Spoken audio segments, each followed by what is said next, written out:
Well, hello everyone.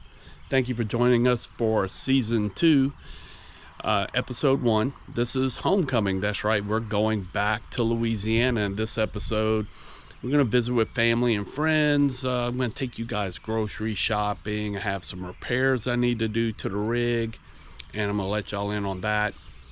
Also, we're going to be mooch docking and traveling in a much different way this season, and I'll talk about that later.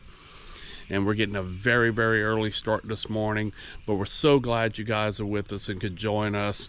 So I'll explain more later on where we're going, how we're going to travel, and the ultimate destination. That way you guys know what's in store for season 2. But that's it for the intro. Let's go back home to Louisiana. Let's go.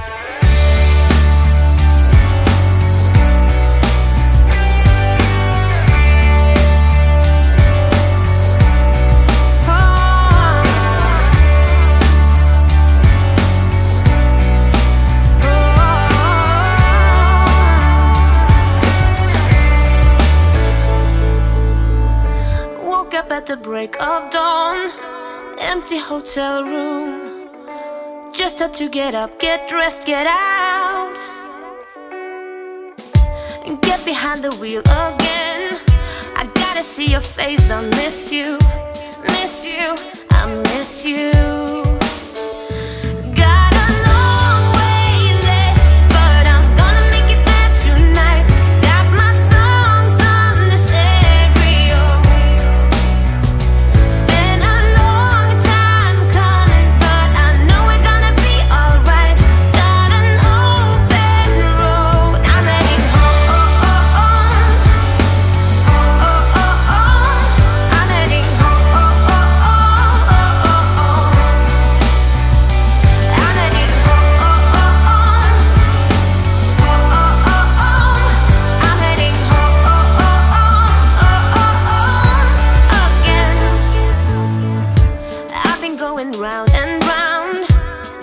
On the run, but now I'm getting back on the right track. Yeah, I wanna feel you close to me, but you're still far away. I need you, need you, I need you. Got a long way left, but I'm gonna make it there tonight. Got my songs on the stereo. Spend a long time coming, but I know we're gonna be alright. Got an open road. I'm heading home. I'm heading home. I'm heading home.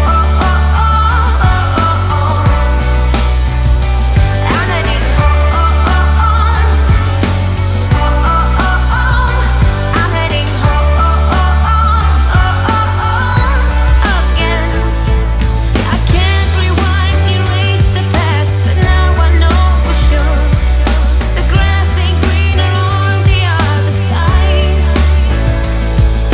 Stars are glowing in the dark, they're leading me to you.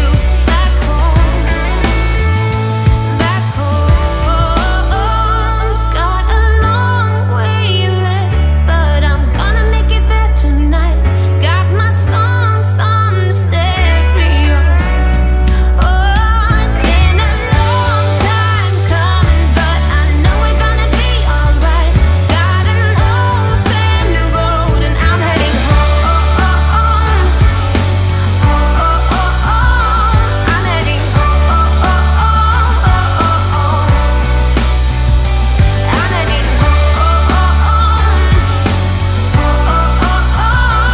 I'm heading home again. Oh, I'm heading home. Yes, I'm heading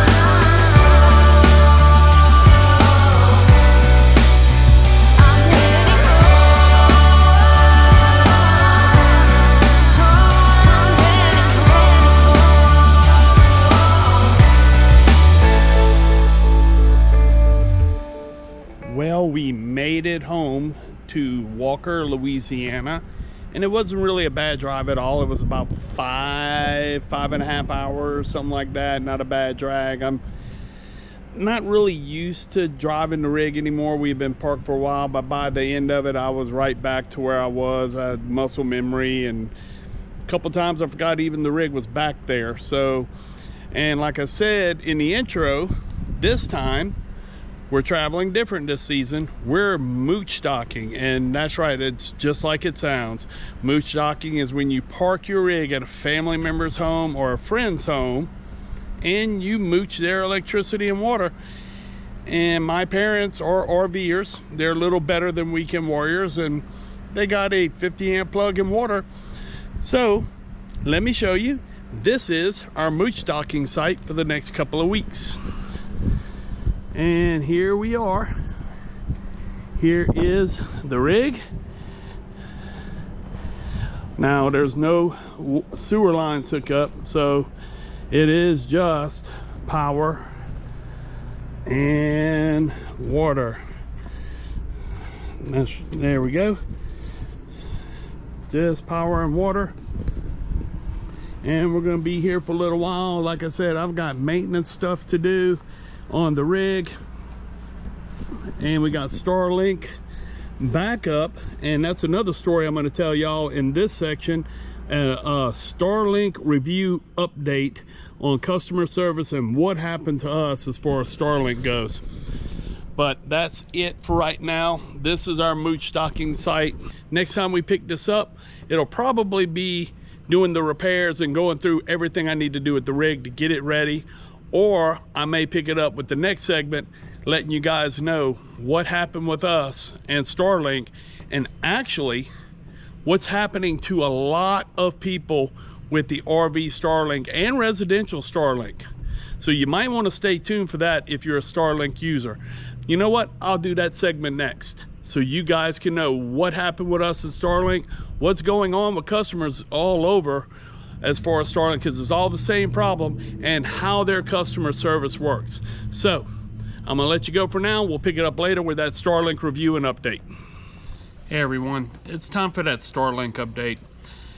We said early on that we would update you guys as things happen with Starlink. Well, we had a little bit of an issue with Starlink, and actually it wasn't just us. It was kind of across the board for Starlink users, and I believe it was the Starlink router that was going out. We got a message in our Starlink app that Starlink was disconnected and to check the power plugs.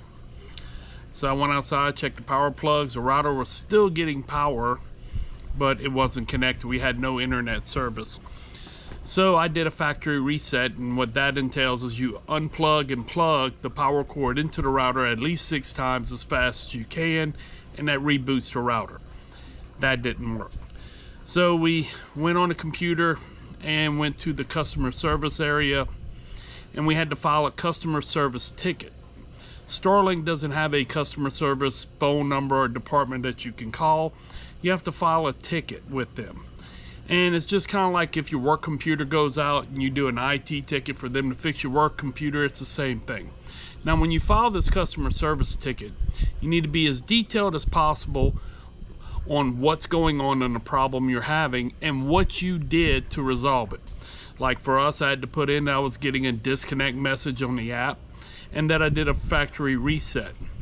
Now, you only need to submit that one ticket. Don't get frustrated and submit multiple tickets, because customer service will just clear those out and ask me how I know. But what I believe in through research is when you submit your customer service ticket, it does a kind of timestamp and date on it to let customer service know how long that ticket's been open. Now, you can add additional comments to that ticket, and eventually you'll get an automated message from Starlink saying, you know, basically, we apologize for the delay, you know, we're backed up on customer service tickets. And at the time, it was about a 14-day period before actually Starlink customer service would get back to you. And they would tell you to do a factory reset. Kind of like your IT at work, when they, you know, you put in an IT ticket and the first thing they tell you is to reboot your computer. Same thing. Well, it took about 15 days for Starlink to get back to us on our problem. And here's another tip. leave your system powered on. If you have a problem and you have to submit a customer service ticket, leave your system powered on, because what Starlink did is they did a remote diagnostic of our system. Before they contacted us, they tried to remote in to see what the problem was. Now, they never really did tell us what exactly the problem was, but they did say the system was unresponsive, and they were sending us a whole new system, new satellite, new router, new cables, new everything. And they did send that to us. I think it was 2 days priority shipping, and they gave us 1 month's credit. So it may, and that was about a month ago, so I'm not sure what their customer service times are now for tickets, but just be patient. They will get with you and they will make it right. Now, there has been some changes to Starlink since we've got it. Starlink RV doesn't exist anymore. Now it's Starlink Roam, and there is Starlink Roam Regional, Starlink Roam Global. We have Starlink Roam Regional. Now, they did do a price increase. It was $135 a month for the service, and now it's gone up to $150 a month for the regional service. The global service, I believe, is $200 a month. So that's something to think about for you guys that are looking to get into Starlink. They did do a price increase. Now, we don't know if there are more price increases to come. It's just kind of a wait and see kind of thing. One thing Starlink did kind of think ahead of is people, you know, the residential service is cheaper, and there was residential service with portability. So if you still had a house and you were a weekend warrior RVer, you could get Starlink with portability, and you could take your Starlink with you. Starlink has gotten away from that. There is no more residential service with portability. If you have that, I believe Starlink is grandfathering you in, and they're not going to remove it. But for new Starlink customers, you're going to have to make a choice, especially if you're an RVer, weekend warrior. Are you going to get the residential service and just not take Starlink with you on the road?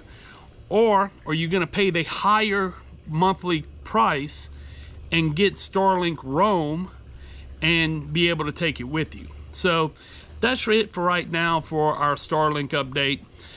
Starlink so far has worked really good for us, especially streaming, which is what we do. And there are some drawbacks. With the Starlink Roam system, if you're in a cell, is what they call it, it's basically an area with a lot of residential customers.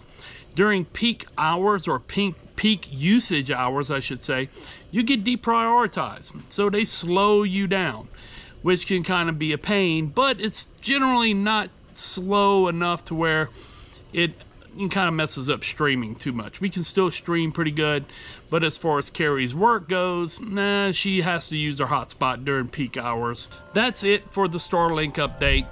We'll continue to give you Starlink updates as we go and as we use the system. So far, it's been great for us. Okay guys, it's time for me to show you the repairs that I have to make inside the RV. It's just a couple of repairs, nothing too major, and I consulted with some people to make sure I was doing it properly. First repair, kitchen sink.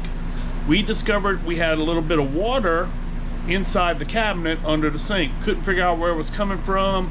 Got under there and looked, and the way the kitchen sink is set up, it just doesn't make a whole lot of sense to me. Let me show you from the top, then we'll go inside and I'm going to show you how I plan to fix it. Underneath the sink here, the sink, this front corner has started sagging and there was a gap. That's what we were getting, that's how we were getting the water under the sink. Under here, under this cabinet, it's not completely framed out. There is just a small little piece of wood, and they probably epoxied it to the underside of the counter. A little small strip of wood epoxy to the underside of the counter. Then this is screwed in the sink from underneath, is screwed in to hold it in place. So let's go under and I'm going to show you guys what's going on. Hopefully I can get a good shot of it and how I'm going to repair it. And this is the strip of wood I was talking to you about. There's one of the brackets as holding it up and how it's mounted. And right up here I don't know if you guys can see it, but this end all the way to that sticker, this end of the board has separated from the underside of the countertop. I don't know if what happened, if the epoxy failed or what it is, but what I'm going to do is I got some liquid nails, and I'm going to shoot liquid nails behind this board right here. Then I am going to take this C-clamp and a couple of blocks of wood, and I'm going to clamp this down, and I'm going to leave it overnight, let that liquid nails dry, and then I'm going to reattach the bracket that holds it to the countertop. So that's my fix for this kitchen sink. I also have another fix in Faith's bedroom that I'm going to show you guys, that we had a problem before. It's not that big of a deal. I just gotta make a little, you know, some little minor adjustments to it, but I'm going to show y'all that next. So let's head over to the bunkhouse and show y'all what I need to do there.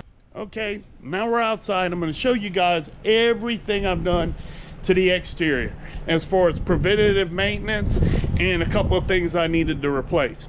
First off, our galley gray tank valve handle broke, so I had to replace it. And let me take you guys and show you and explain to you what happened and what I decided to do to replace it. There is the valve. Now, the handle part, just this T-part on the old handle broke. One day I went to open it, I was flushing the galley tank, and I went to open it, and boom, the handle came off. So I had to replace this whole piece, and that handle was plastic. So the new one I ordered, this one, has a steel handle, so hopefully that won't happen again. Really easy to repair. It's just 4 bolts. There's a seal on this side, on the front side, the seal on the back side. You just got to make sure they're lined up, not crimped. Tighten it down. I tested it, no water leaks, so that's one repair I've done. Now let me take you to the basement. We had a hard time finding a replacement water filter, and this is where we had a water leak once before, but we were able to find a replacement water filter. We know we're going to Colorado, and the time of year we go there, there is a chance for snow and all this stuff to hit us while we're there. And with that little inline blue filter, that's not the greatest thing. Those things freeze and burst. So we would have to fill up the freshwater tank, disconnect altogether, and turn the water pump on during cold weather. Well, let me spin this around. Our rig has an internal water filter, and I found the right cartridge for it. I reinstalled this, and I made sure it was seated right. I think I had it cross-threaded last time, but the big water leak we had came from here. So I've put the new cartridge in here this morning, early this morning, and I've been watching it all day just to make sure it doesn't leak. It hasn't leaked yet, so I'm about to pick up my bucket and do that. But to replace these cartridges, you need to shut the water off to the rig, bleed the pressure out. Then this will unscrew, put your cartridge in, tighten it back up. Make sure you don't cross-thread it like I did, or you'll get a big leak. So far it's not leaking, so I'm about to pull all this. But that is number 2 of replacements. Now, as far as preventative maintenance, one thing I've done is I have gone around and I have cleaned and reconditioned all of my slide gaskets. I used some silicone spray, Teflon spray, to clean and recondition these guys. Don't want them drying out, and that silicone Teflon spray, that will keep them from drying out and cracking. Nice and soft. That was one of the preventive maintenance things I did. And then I also got under here, and it was time to clean and lube my slide track. So the slide tracks I got under here, cleaned them off, re-lubed those, so we're ready to go. I just got to finish the repairs on the inside and we're good to go to head to Colorado. I just wanted to make sure all these things were done because we got about a 1,300 mile drag to get to Ouray. We're making a few stops along the way, but that'll come in future episodes. Well, hey everyone, it's the next day. I just got finished wrapping up all these repairs, and here's face room. I still gotta do some more caulking to where some of the nail heads are, but the panels are replaced. But yeah, I still gotta do a little caulking, cover all this up. But there is the wall panel. It is all nice and secure, not buckling away like it was before. Everything is nice and tight now. I just gotta make it look a little pretty and caulk up the little nail heads. So let's go take a look at the sink and I'll show you how I'll fix that. Okay, we're over by the kitchen sink, and no, the Liquid Nails C-clamp did not work. I don't think the Liquid Nail sticks to the countertop, to that surface. They probably used epoxy for that, but I had to put some additional bracing and that worked. It's finally tight. It's secured to the underside of the countertop, and I went ahead and I caulked around the inside of the sink, and I may put some caulking on the outside just to make sure there's no leaks. But here, let me show you. There's the extra bracing that I've done. Here I put a brace there and 2 additional braces there. That did the trick. So all the repairs are done, all the maintenance is done with the rig, so now we're just ready to hitch up and hit the road. So stay tuned, there's more to come. Well everyone, this is it for episode 1. It wasn't what I planned it to be. I really planned on us staying at an RV park called Cajun Heritage RV Park. They have live Cajun music on the weekends. I was going to take everyone back to Opelousas, Louisiana, where I grew up, and kind of immerse everyone in Cajun culture, the music and the food. But life happened. We had to leave Marianna, Florida early, or we chose to leave early. And it was kind of a good thing, because when we got back here to Walker, Louisiana, the repairs on the RV were a lot more than what I expected. There's a really good hardware store here. Had everything I needed to get the rig fixed. I had to do a lot of preventative maintenance, and all that took a lot longer than I planned. Then once we got here, some family issues came up with Carrie, and she really needed to be here to help her family and get all that settled. So it was kind of a blessing in disguise that we left early and we got here, because we were able to get everything settled. I was able to get everything fixed with the rig, and Carrie was able to get her family issues squared away before we head to Colorado. And speaking of Colorado, here's what's to come for season 2. We're going to be traveling much differently this season than we did in season 1. In season 1, we went from destination to destination to destination, RV park to RV park to RV park.